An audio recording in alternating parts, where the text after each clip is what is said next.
Hello and welcome, my dear friends. I thought today I'd shed some light on the difference between fallen triangle, wild thing, and flip dog. And it's a question that comes up quite a lot actually. So it'd be good to go over some of the especially subtle differences between wild thing and flip dog. Let's get into it.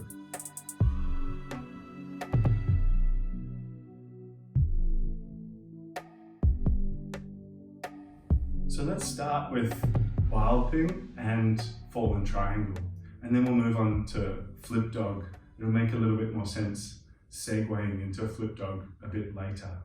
But basically put, wild thing and fallen triangle are almost variations of side plank, and wild thing has a bigger aspect of a back bend involved in it.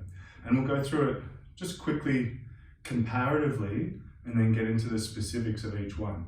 But if I show you quickly, fallen triangle, a common transition into it is from down dog, and let's say the right leg kicks out to the side, and the back leg there, the left leg, you can see the foot is pressing into the ground, and I'm having to use the inner leg quite a bit to keep the hips elevated here. Now some people like to lean back on it, and that's all good. Let's get a little bit more bendy and tricky. Now keep that in mind. Inner leg is lit up here in the side plank position. Now if I come towards wild thing just quickly, and again common transitions from down dog, and coming in, I step my left foot behind the right leg. So now if you notice there's a back bend aspect in the upper body. It's quite taxing on the shoulder, quite a compromised position too, but very open. Now if you look at the bottom leg here, the stable leg, the right one, I'm on the outer blade of the foot, and that's the outer leg creating the lift. Of course, there's a little kickstand on the left leg to create the side bend, but you can feel that up that chain, the right side chain of the body. If I go back to fallen triangle, left foot down, right leg kicks up. You can see the inner leg having to work to lift. And that's about enough of a hold for me there. So hopefully you can see that little difference. Now, fallen triangle, inner leg working a little bit harder for that side plank position. And I'd say fallen triangle is a bit more oriented towards side plank itself.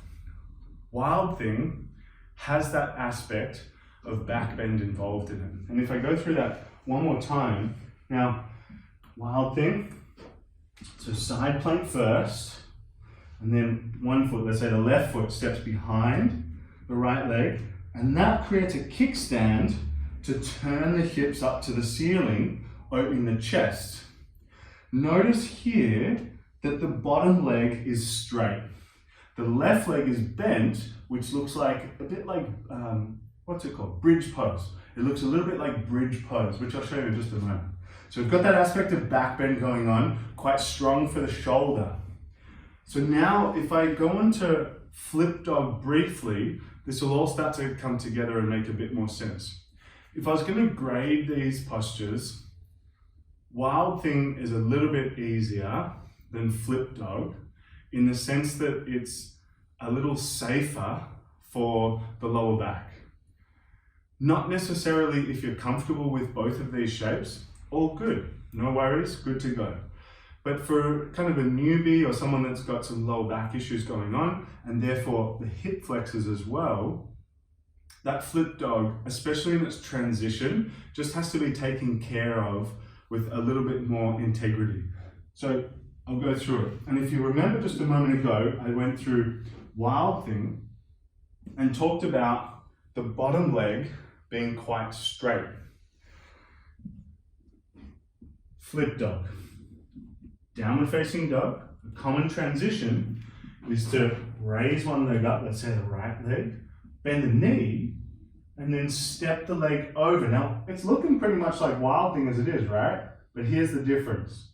Instead of the bottom leg being straight, both knees are bent, and it takes on that bridge pose look.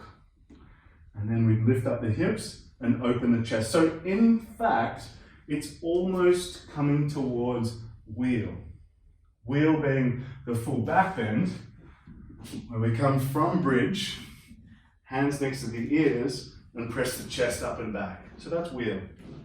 So flip dog has the element of wheel coming into it, but not quite there just yet. It's like a half wheel or one-armed kind of half hybrid wheel thing that we've made up in the last, however many tens of years. So here's the issue with flip dog. Three-leg dog. Watch this. As I bend the knee, tilt the hip open, and start to flip it, can you see here that this side of my lower back starts to jam up a little bit? As my top comes up. You can see there, that side of the lower back starts to jam up a little bit. So if I was to just go and flip it, I'm kind of crunching into my side body here a little bit, which is my lower back and that side of the spine. So if I didn't do it with integrity, it's going to jam up and your body doesn't really like twisting and back bending at the same time. And I can't really get a good alignment here to extend through the lower back. So the remedy to that is this. As you lift the right leg up and step the foot over, all that needs to happen is a little rejig on the feet. You need to drop your butt and decompress the lower back. Bend both knees and place feet side by side, and then bridge straight up and over.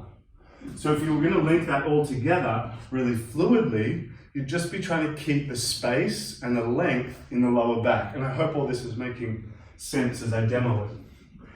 Right leg up. Here's a pretty alright transition. So keeping the length in the lower back, I'm going to bring my shoulders forward, keeping the lower back open. And I'm just about in wild thing before I then turn the feet, lift the hips, and then think about that wheel position. So wild thing, going back now, wild thing